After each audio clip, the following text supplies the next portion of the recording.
All right, everyone, welcome to episode 348 of Stew and Nunn. And as you can see, you got myself and Toby both here, and sandwiched between us, that fine-looking gentleman right there, Staff Sergeant retired Shilo Harris, here joining us tonight. He is rocking the matching headphones with shirt. Guys, well done. Yes, Corday. Shilo, welcome to the show, buddy. Yeah, I love it when a plan comes together. You know, it's funny because right before we came on, I was actually going, dang, the headphones even match my red shirt. That's kind of cool. I mean, Toby's it was hat all part of my almost master plan. Ensemble. Shirt. My hat matches my shirt. I mean, we're fashionistas here. We got it going on. Yeah. So hey, Toby, you and Shilo, you and Toby have connected in the past through Toby's work at Veteran Outdoors. You and I connected literally 1 week ago today. We met. It was just a week ago down in DC at the inauguration at a great foundations gathering, and we hit it off and talked for a long time. And I'm so thankful you were able to make your schedule free that you could jump right on with us here just a week later. And we're glad to have you on. But well, honestly, I kind of felt like maybe it was good, that we go ahead and hit the conversation while it was fresh, because man, what a powerful week, wasn't it? I mean, we were in DC, and I mean, it was just. I'm still kind of reeling from it, honestly. It was just one wonderful event after another. I experienced multiple dinners, obviously a couple different balls. There's so many different inaugural events, but more importantly, there were so many patriots there. There were so many patriotic events there. And in the midst of that, we got to raise some funds for one of the organizations that I volunteer with. And then I got to run into you, man. And then here I am getting reconnected with Toby. So I feel like it's a win all the way around. Yeah, it is happening. It's what's meant to be. But yeah, man, it was great. And this is what we do here, man. We just make connections. People always ask me, like, how do you guys get your guests? How do you like? We just meet people or we know people, and it just great stories because we surround ourselves with patriots like you and many others. So yeah, definitely great to have you on. So thank you for saying that. Yeah, man. For those that don't know, they know, you're former military and NCO, Staff Sergeant and stuff, but may not know your story. You mind giving our viewers and listeners a little bit of your background and kind of things that have happened to you that have brought you here today and the blessings that you have now. Yeah, thank you so much, Troy. As you mentioned, I'm a Staff Sergeant, retired from the military, and from my appearance, you can tell that it was, most likely a medical retirement. I would have been a lifer, man. I loved being in the military. The uniform, it fit me. You know what I mean? It was just, I loved being on the ground. I loved that rifle in my hand. I loved doing my part. That was the bottom line. I loved serving my country. And, when I got injured, it was really hard for me to imagine a life after the military. But as things happen, God made it perfectly clear that, he had other plans for me. And I've turned my tragedy into a bit of a triumph. and I've become a motivational speaker and author. I originally started, I guess you could say, how I got into all this was mentoring other service members around the hospital. Now, a lot of people don't know this. Well, I guess a lot of people do now. I've been doing this long enough. I've told quite a few people, but I joined the military late. I was 27 years old when I joined, and I think that my maturity, when I was injured, and maybe being a staff sergeant versus maybe being a higher rank with my age, might have actually helped me connect with some of the incoming enlisted and younger service members, because they didn't feel so maybe overwhelmed by rank and or age or whatever it was. But whatever the dynamics were, they worked. And a lot of the younger service members responded well to me. And then, of course, I was also in a position where I was older and mature, and I connected with a lot of the senior guys as well, and some of the officers that were injured coming off the battlefield. So it just made for a wonderful cocktail, allowing me the opportunity to help others because I did well during my recovery. I mean, honestly, I was so blessed that people are like, "How do you keep a smile on your face?" And I'm like, "Got crap oozing out of my face," because of all the surgery. But I mean, it was hard not to smile because for one, I was in a good place. Brooke Army Medical Center here in San Antonio, Texas. I mean, they take amazing care of the service members, Amen. men and women, and even some of the people that come through the community. In fact, I was able to reconnect with several of my friends because of burn incidents. Like people from back home, their children would have been burned like in an oil field accident. That was one that recently came across fireworks. I mean, they have the best burn unit, in my opinion, in the world. And and now they have the Institute of Surgical Research there. And, I mean, they're just doing phenomenal things. But anyway, but yeah, I mean, I got hurt. I got into speaking, advocating, and it wasn't a career path by choice. It was something that I just fell into. And, I'm very fortunate that I was able to have that opportunity. And I'm very fortunate that I've been able to be that voice. And like you guys, you're out there, you're meeting people. And I guess that was the thing is I just didn't accept that, these scars made me any different than anybody else. These scars, I mean, hell, I mean, I know people that have tattoos that, I'm like, oh, well, I mean, it's like, so I feel Facts. like these are my roadmap. You know what I mean? Right. I mean, you can see people's roadmap sometimes through their tattoos where you're like, damn, maybe they've been through some stuff, but my scars are what tell my story. And Yeah. so I'm not going to shy away from that. I'm very fortunate that I've been able to do what I do. Couple questions I got. I'm gonna definitely hand over to Toby too. Is so how many surgeries have you had since you got wounded? What's the total number of surgeries you've had? Great question. Honestly, I don't know. I'll tell you the true story about that is I quit counting after about 50 something surgeries. Wow. And that was, then I mean, that was pretty early on too. I mean, this was like probably my first 4 or 5 years or maybe 3 years. And within 3 years of my injury, I'd had like 50 surgeries. And I just hit this roadblock where I was like, you know what? I'm done. I'm not counting. I don't really care anymore. If I got to get it done, I got to get it done. I mean, that's just the size of it. But I did have a milestone. I was joking around with one of the doctors. He was getting ready to do a surgery. And I asked him, I said, or I told him actually, he said, because he asked me how many surgeries and blah, blah, blah. I said, honestly, I don't know. And I joked around just like I just did, except I was being pretty serious. I was like, I don't really care. And he said, you might want to know this. He said, you're at 65. And so he said, I don't know if you want to do like a little thing, when you get to 70 or whatever. But when he told me that, I was like, wow, okay, 65. So, but to date, I can tell you I've had over 80 surgeries. Wow. Mm. That's a lot Yeah. of time, a lot of anesthesia. Yeah. Oh, Mm. yeah, bro. Tell me. Yeah. Tell me. The and so you have this, now you're out, you're guest speaking, you're doing motivational speaker. You joined later in life. Did you do anything like that prior? I mean, were you an outspoken person? Were you in speech and debate back in high school? I mean, did you have any tendency or any kind of career prior that made you a natural to talk to people and feel comfortable, or did that just come out of all this? I wish that I could say, oh yeah, this was my plan all along, or I had all that vast experience, with speaking. The only thing that I did that would have been even remotely considered preparation for me being a motivational speaker is when I was in high school. I did the UIL impromptu speaking, and where you draw a little phrase or a topic out of a hat, and you have to give a presentation on it, and you have like a couple minutes to prepare for it. And I did that, and I did really well. I won. That was literally one and done. And but my dad, I will tell you this though, is pretty crazy. And maybe it was the training that I just didn't know. Maybe it was like a subliminal thing. So my dad, he didn't always listen to music when we were on road trips. He listened to motivational speakers and power speakers such as Zig Ziglar, and I can't remember all of the other ones, but it was around in that time frame. And there was one of them that I believe he was a retired major.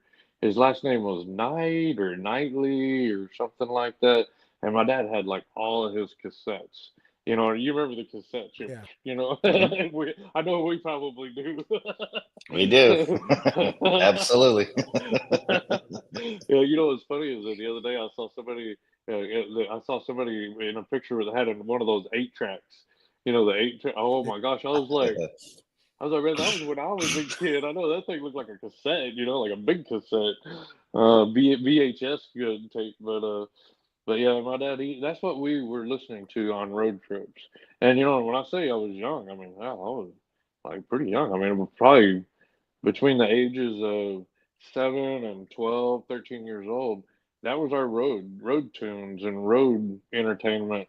We listened to those cassettes over and over and over. And perhaps that was part of my Got a training. positive attitude in middle school. You were like, I can do anything. I can accomplish anything. The world is my oyster.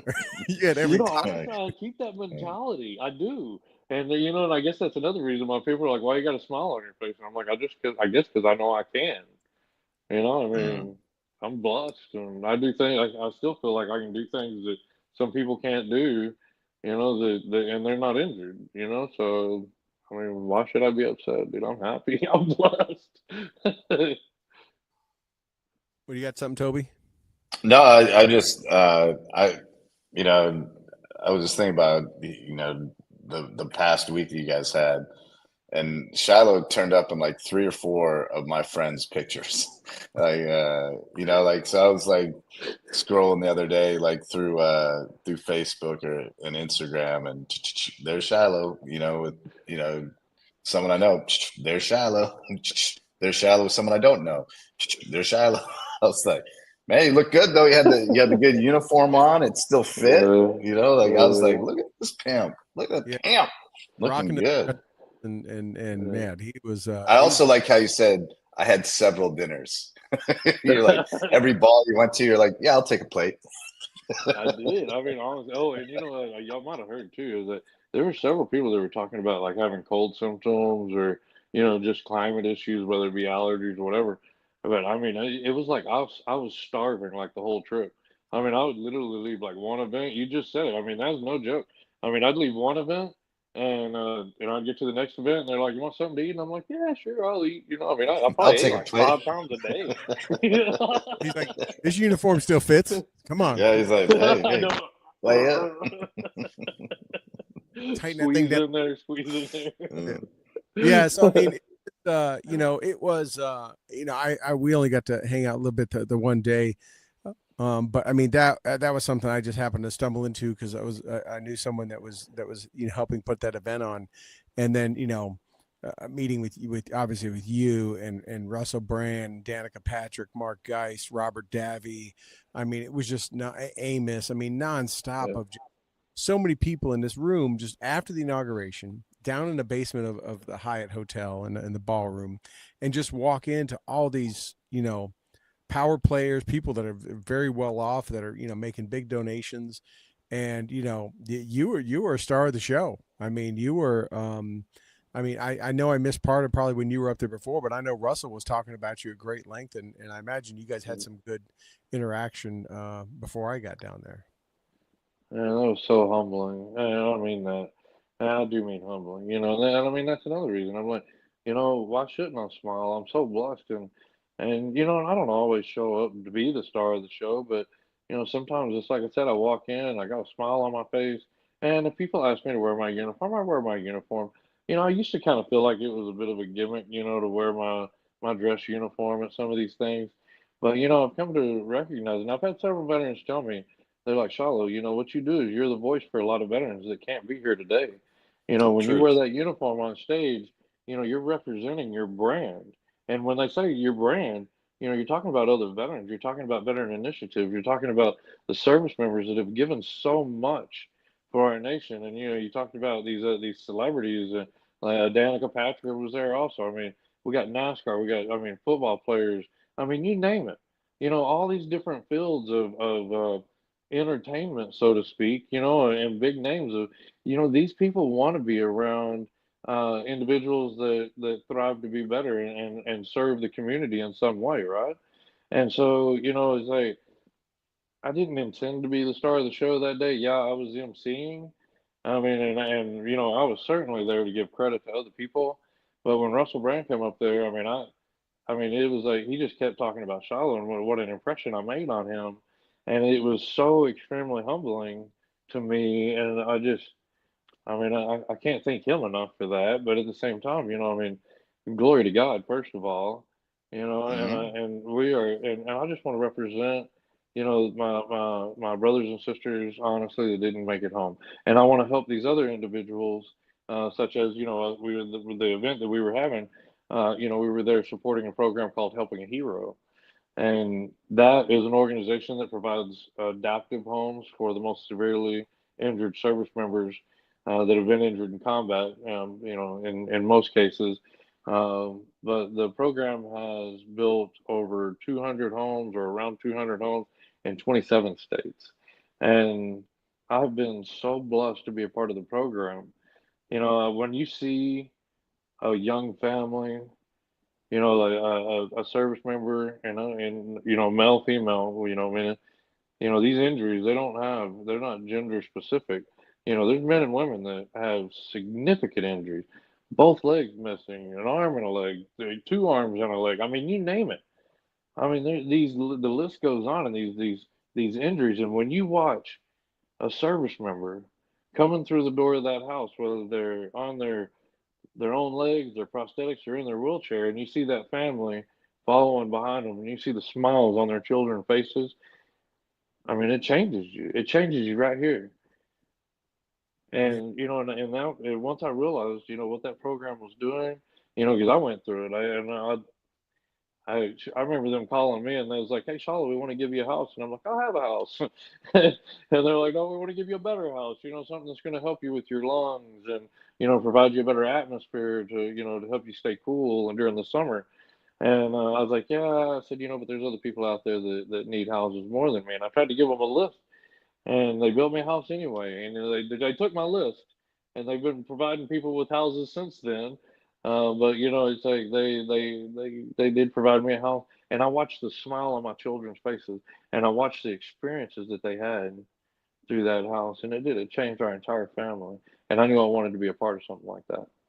So that's why you've stayed tied to them. I know you speak for them, like you said, you MC this event because you've seen that firsthand. And I guess in Helping a Hero, we're going to have Meredith, the founder, on in a several weeks. But so you get to be the front runner. But I mean, they're making houses that are adaptive and specialized just to assist that vet for whatever, whether they're wheelchair bound or prosthetic. Right? They're making it that way. That's right. And Yeah. Meredith was inspired, and I'm sure she'll probably tell you this. Maybe I shouldn't even say it, but maybe a good reiteration when she comes on will be good. But one of the things that inspired her is there was a service member. I'm not going to say any names, of course, but she met him at an event, and she asked, I guess, if everything was fine with him, and he goes, "Yeah, it's not bad. It's just my house, for whatever reason, they were on the subject of his home, and his wheelchair didn't fit through the doors."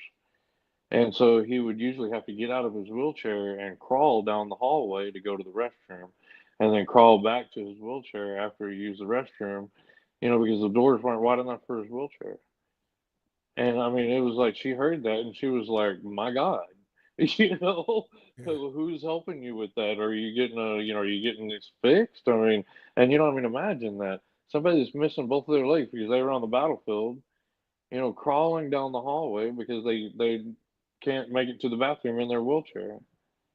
I mean, Yeah. that was just shocking. It's even shocking to me. Yeah. No, like I mean, it's a real issue, and part part of the problem is like the guys, primarily guys, some gals, still don't feel that they're deserving of this, I agree. and they quietly, we have a mutual friend, uh, Dan Robles, also there in the San Antonio area, old animal, and, Master Sergeant 11 Charlie, your people, Troy, not my people, us Bravos, The but Bravos. the, the, but like he had a two-story house, and while he was on the ground floor, his child was on the top floor, and little things you don't think about, like as a father, as a man, you have to, regardless of your situation, you're still compelled and duty bound to like protect your family. And like, what do you do if you're like your house catches on fire and your kid's upstairs and you can't get up there? Like you got to Exactly. crawl up there. What about your shower? You just got to like sit on the shower floor, like, your nubs get little like flippy floppies, like it's all these Yeah. little things that you don't think about. And it's so crucial.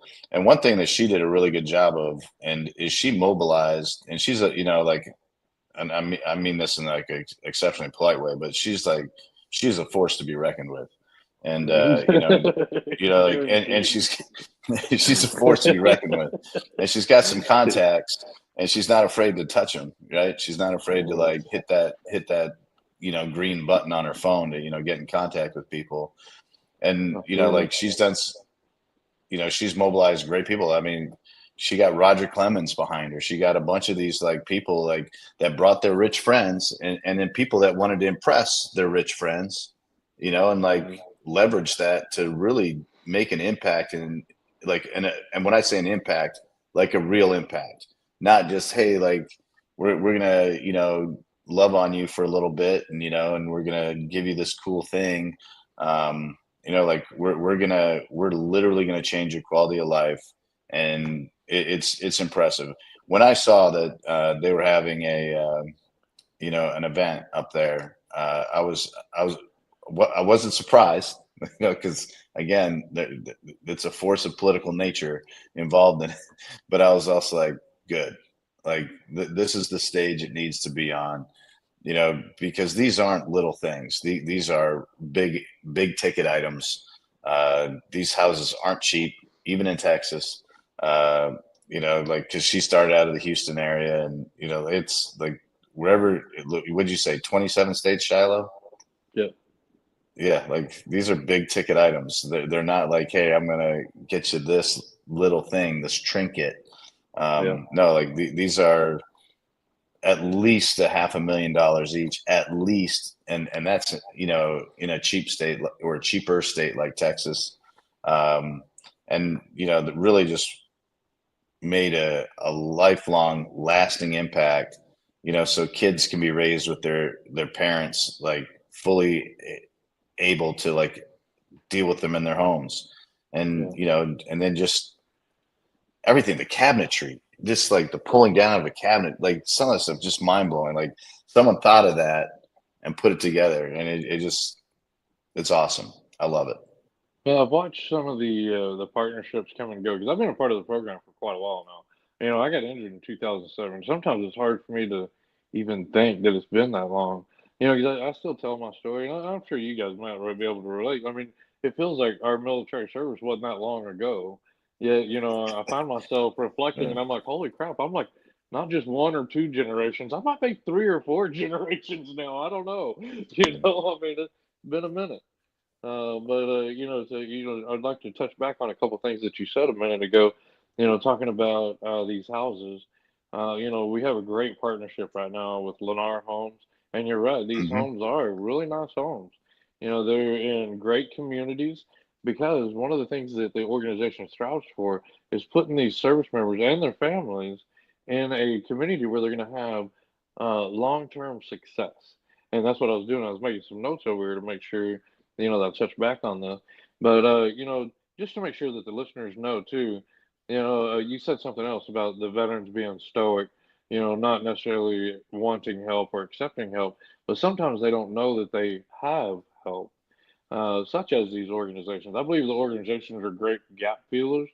When it comes to the VA, though, I want to talk about that for a second. Because honestly, I don't really have much bad to say about the VA. A lot of people try to personify the VA as the big bad wolf that doesn't take care of veterans. But the truth is the VA is a program, and if you don't go in there and ask for the help in a certain way, then sometimes you won't get the help that you think you need. And you know what? I caught my dad. My dad was the world's worst about this, and I've caught other veterans doing it in throughout my time in our generation. Where they'll be like, "Well, the VA's not doing anything for me," and I'm like, "Well, like, what exactly are they not doing for you?" And I had one guy telling me, he's like, "Well, I had PTSD stuff and this and that," and he was telling me about all the horrible things that he experienced and how he was having a hard time. And I said, "Well, what did your counselor think about that?" And he said, "Well, I'm not going to tell my counselor about that." And I'm like, Well, then "So how are they that supposed counselor to can't help do anything you?" for you. Exactly. If you don't say it, how in the hell are they supposed to help you? But the VA does offer grants and stuff like that for the adaptive housing. But is it enough for a new house? Absolutely not. But they offer modifications, and that's one of the things that the organization does is they help the veterans capitalize on, getting those grants and stuff like that for, as you mentioned ago, big ticket items, things that's going to change their quality of life. So I just think it's like I said, it's a great program, and they thought of so much, and a lot goes into these houses. There's a lot of strategy. They want these individuals, whether it be an individual and or individual family, to be successful, not for a minute, but for a lifetime. Yeah. And one thing I found out from, my wife and I were there talking to folks for quite a while, some people very connected to Meredith and some of the big donors. They were instrumental in when they realized, and I don't have the exact story per se, you may know it, Shiloh, but they had built a house for a young man.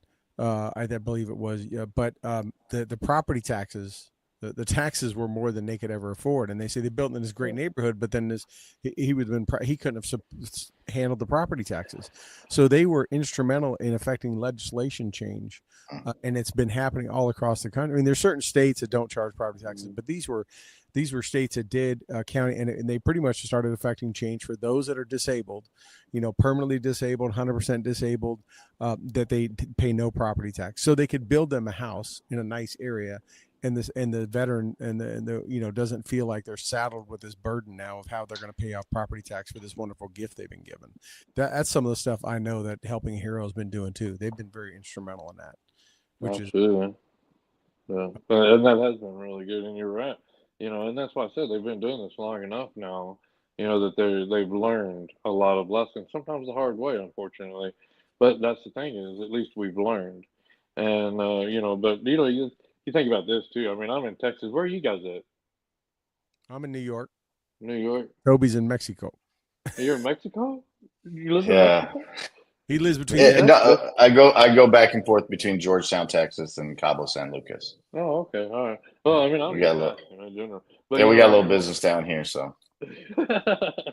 Well, one of the reasons that I stay in Texas, and I've thought about moving multiple times because I mean, just beautiful places all over the country, right? And I mean, I'd love to wake up and see the mountains. Sometimes love to wake up and see the ocean.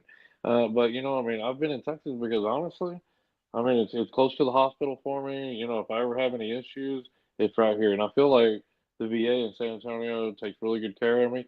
But Texas in general has some of the best benefits for veterans to stay right here, retire right here. And you know what I mean? It's like talking about the property taxes. I mean, we have 100%. If you're 100% disabled, you don't pay property taxes.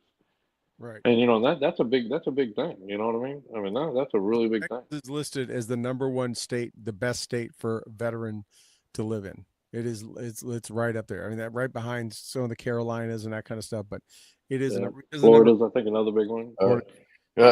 Texas. I mean, Texas owes Texas veterans owe a small debt to a fellow veteran that sat as the executive of that state for a couple of terms, a guy by the name of Rick Perry.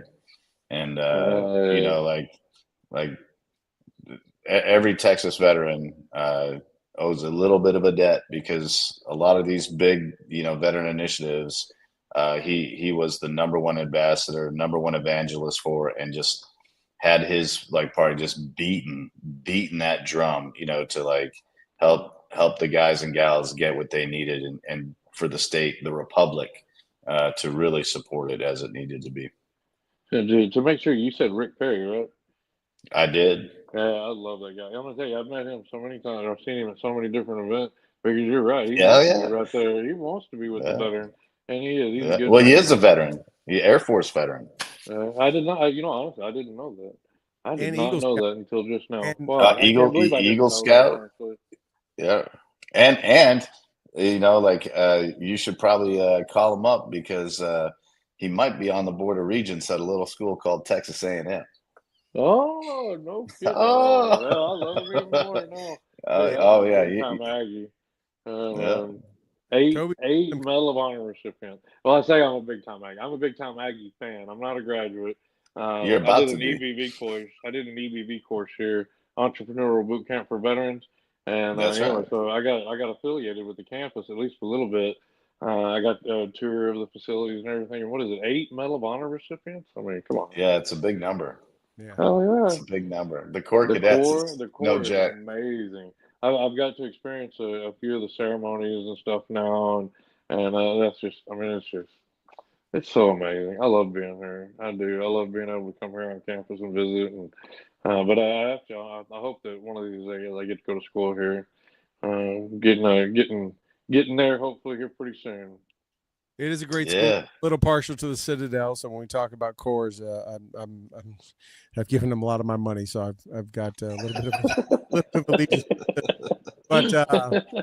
But no, I want something you mentioned earlier, Shilo, and actually Toby mentioned. I think you built on it, which was just and I've Toby and I working around and knowing so many folks, we see the same thing, right? If not even experiencing some ourselves, when we absolutely feel like we don't deserve it. But there's guys like you, there's guys we know that are amputees that say the same thing, like, oh, give it to someone else. I don't need this. I don't deserve it.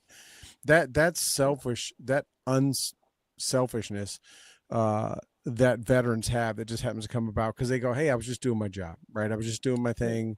It just happened. I stepped in the wrong place. I drove down the wrong road. I peeked around the wrong corner, whatever it is. But I mean, I'm sure you've had a lot of people, they see you, right? And they go, hey, oh, let's do something for you and that kind of thing and everything. But then I would imagine, and I'm not putting words in your mouth, so you tell me, but like the other day we're at this event, there were a lot of limbs missing, right? And you have some digits missing and stuff, but there were guys that, like, say, were on 2 prosthetics and all that kind of stuff. I imagine you got to look around at them and go, so much more. I mean, like, I got all 4, right? They're they're walking on metal. Every time, bro. Every time. I mean, seriously. And I think that's another reason that I really enjoy volunteering with the program. And and honestly, getting a house is a big gift. I mean, that it's humbling and it's hard. It's hard to accept. And I have some veterans crying, because they're like, I don't deserve this. And and I'm like, you do. It's just hard to accept it. And and I say, and I have to say that because I had to convince myself sometimes, because there's many times that I don't feel like I deserve, half the stuff that happens to me in my life. But people want to do it, and it helps.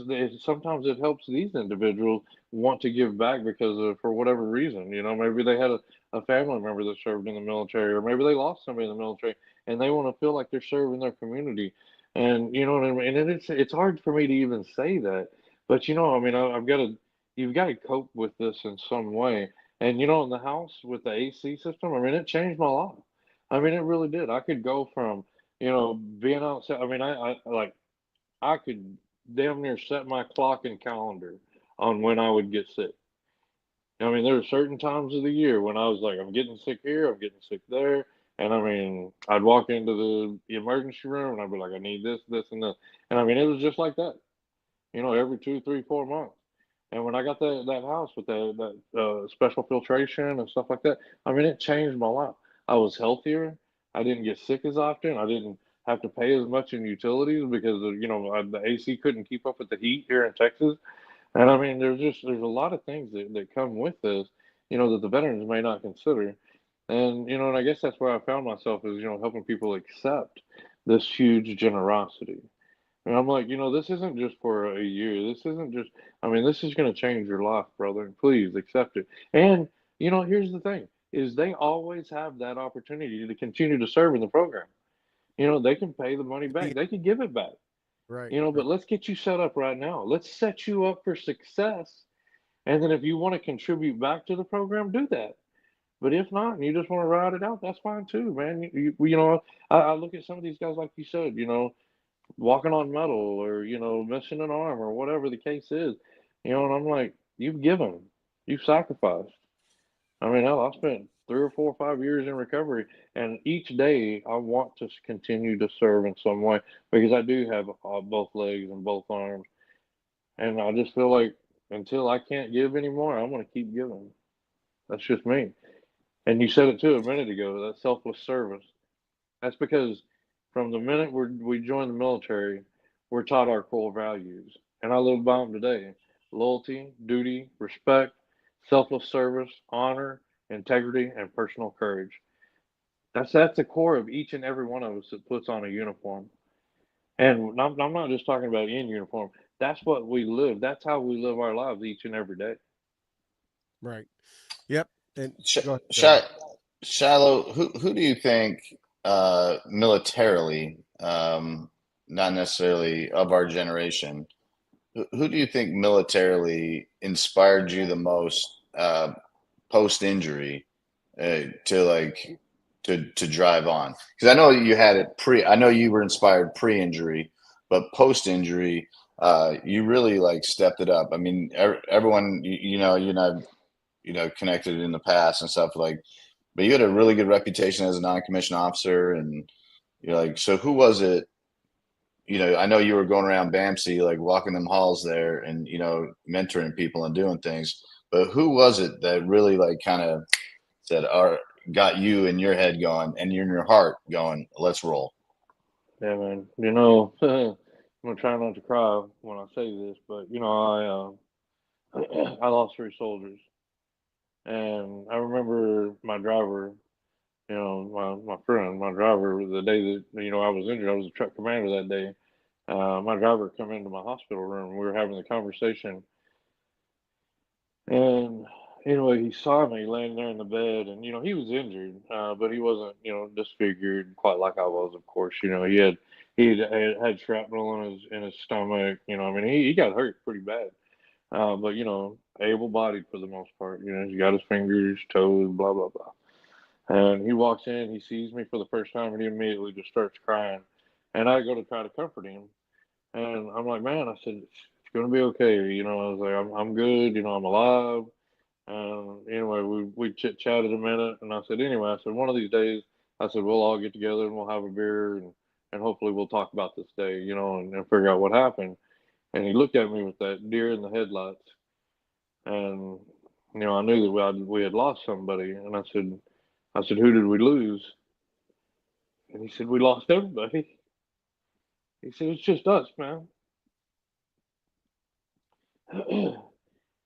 And the first thing I thought is the guy that was sitting right behind me, he and I both were up for that seat that I was sitting in. Why was I the one sitting in it that day? And I got this young soldier that hadn't been in the military about a minute, and he's got to live with the guilt that he was driving that day, and he's trying to carry that guilt. He's trying to Mm-hmm. carry that he got 3 people killed. It wasn't his fault. I mean, the bad guy that put that bomb in the road, that's whose fault it was. You know what I mean? I mean, he's trying to carry that burden. And I knew right then, I was like, I can't let that happen. I can't let him carry that burden. Mm-hmm. And I told him, of course, I told him, and I've told him, and I've told him. And we used to reconnect quite often. But then, one of the things I always try to do is honor my 3 service members. But, you know, going a little bit further than that, you know, there's a lot of service members, man, that I've met that inspired me, and some of them aren't with us today. You know, we've lost so Yeah. many individuals to this, that, or the other. Suicide, obviously, being a top subject, but alcoholism, drugs, prescription and illegal drugs, self-medicating. You know, all of these things are hot topics. And I felt like, you know, with my maturity, my voice, God already put me on that path, and I didn't ask for it. It just happened, and I was like, you know what? If this is where you want me, God, this is exactly what I'm going to do. And I remember there was a young service member that I served with that he come back home after being deployed, no issues, probably had some PTSD, obviously, and he killed himself. And you know, and at that point, I was kind of ready to just rest. You know, I was like, I think I'm done. You know, but this young man, I remember him. He was the guy that always had a smile on his face. He was happy to be alive. He loved life. He loved being in the military, and he was a joy to be around. And when I heard that he committed suicide, I was like, I got to do a lot more. There's a lot more that I got to do. And that's when I started working on the book. That's when I got out there and started really speaking and turning my program into something that has context and hopefully something that's going to help change a life and save a life. And, you know, I've been very fortunate to speak on many levels. You know, I've talked to big audiences. Something that I have found, though, it doesn't matter what audience I'm in front of, there's somebody out there that probably needs to hear that message, whether it be a veteran or somebody that's just going through a bad stuff. You know, and they're faced with some kind of mountain that they think is immovable. Right, right, and that's really what's behind your book, Steel Will, right? Is that can you kind of give our viewers and listeners just a quick summary?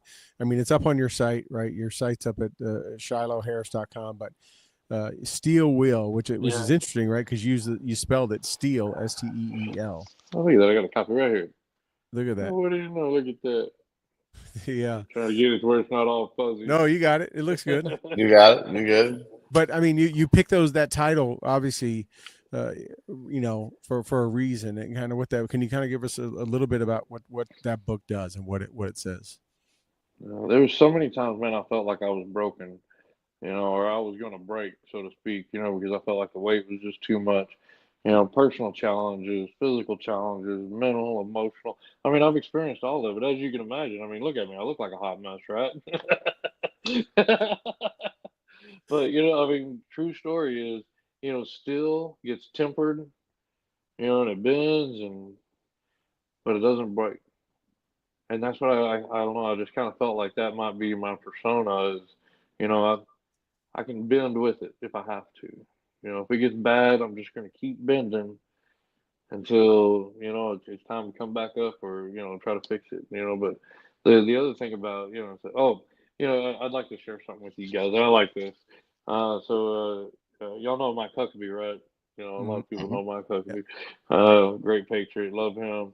You know, I was watching him on stage and at an event one time, and he was talking about his wife making a cake or making cakes, you know, and he said he'd come in one day and he put a little flour in his mouth and he grabbed some raw egg and put it in his mouth because he didn't want to wait for the cake, you know, so he's just putting all the ingredients in his mouth. And then all of a sudden he pauses, you know, and he's like, yeah, that don't sound very good, right? He's like, so, you know, he said, what you got to do though, he said, all these ingredients individually don't taste good. He said, but if you put them all in a bowl and you beat the crap out of it and mix that stuff up and beat it and beat it and beat it until it's good and mixed up and you just keep beating it. And then you pour it in a pan and then you put it in the heat and you heat it to 350, 400 degrees. And then you got something really good. But in order to get to that good thing, it had to go through a hell of a process to get there, right? It had to be beaten. It had to be cooked. And sometimes I think about that. And I mean, I was sitting there and I'm like, I'm cooked. I was like, man, I'm a grilled panini. I love it. I'm like, maybe I should have a little bit more sugar, though, and I'd be a little sweeter like a cake. maybe like fried dough, maybe powdered sugar on there. Like but no, that's good. I mean, that's a great analogy, right? That is it. And you've come out of that other side. I mean, you know, that look at the lives you've changed. And as you've just said, right, you're not done. You thought you were done. God said, no, brother, I need you to pick it back up and take another step. And how much I mean, think if you'd done your time, didn't get wounded, have all that, did your time, maybe you would have retired at 20, done something, right? Ended up running range control at Fort Hood or something. I don't know, right? Whatever. But you know, it's still Hood to me. It's always going to be Hood. But you know, but look at this, like you said, this is the path you were given, and how much more positive has come out of it is just amazing. It shocks me sometimes. It really does. And you know, you talking about that, are you done? You know, that was another moment that you know, that changed me. Is you know, when I realized that I couldn't walk and I couldn't talk, you know, I mean, I was just so physically disabled. You know, when in the very beginning, of course. I mean, this was like that milestone of me realizing what I was faced with, and it was crippling. But I remember laying in that hospital bed, kind of having that pity party negative thing. I'm like, I'm not going to do it. Can't make me do it. Blah blah blah. You know, and I kind of started poisoning myself with all this negative stuff. And one day, my dad come in, and he stood at the foot of my bed and had his arms crossed, just staring at me. And my dad, he had these like steel blue eyes that could like look plumb through your soul. And of course, he's my dad, so you know, I knew he was looking at my soul. You know, but he's standing there and he just got his arms crossed and just staring at me. And I knew there was a message, and I was like, okay. I said, well, what is it, Dad? And he drug it out even further, you know, just making me really anticipate it. And he finally said, "Are you done, soldier?" I was like, "Excuse me?" And he said, "Are you done, soldier?" And I knew with such a sharp and direct phase that I wasn't done. And it just really put it in my brain. You're not a quitter, Shilo. And he's asking you, are you a quitter? And I try to keep that in the forefront of my mind as I'm out there on the road helping people. Are you done, soldier? Are you done? And that's a big part of my message, is putting it on people. You know, when they're faced with these trying times, are you really done? Are you going to give up? Or you got a little bit more to go? So that's my final thought, brother. Yeah. Kind of like that, kind of like when I was a first sergeant, I'd tell them, and I say, how much farther do we get to the end of this road march? Just one more mile over the next hill. They'd be like, man, you keep saying when we get there. You keep saying that. I'm like, you see those lights way off in the distance? It's like a mile away. We'll be there before you know it. That was 30 minutes later. It's like, those lights ain't getting any closer. That's all right. But hey, Shilo, I love having you on, man. Love talking about helping you and having you on. We definitely look forward to having you on much more. We could just talk all night, I know. But I appreciate you giving us up this time. And I know we got more stories to go through, but anything else before we close, brother, that you just like to talk? Any other departing words? Anything else from you? You good? Hey, you know, I would love to come back on if you guys will have me. Absolutely. Yeah, Dude. I think we had a great conversation. We talked about a lot of good stuff, and you know, this is a message that a lot of people need to hear. So I'll be happy to come back on. Yeah, awesome. We need to touch your listeners as much as we can. Yeah, and Toby, he's got the coolest coin. Look at this challenge. Oh yeah. It is a cab, true blue infantry, but I did do my time in the cab too. So yeah, I was in 1.5 cab for it. Yeah. Black Knights, and 2.8. I was 1.5 and 2.8. So what is that? Headhunters? Huh? What's 2.8? Headhunters? No, 2.8 was oh my goodness, now you're gonna ask me. It was Blade. That's what I was with Abrams. That's what I went with the Desert Storm with. That's why I can't remember. I'm kidding. Mustangs. Yeah.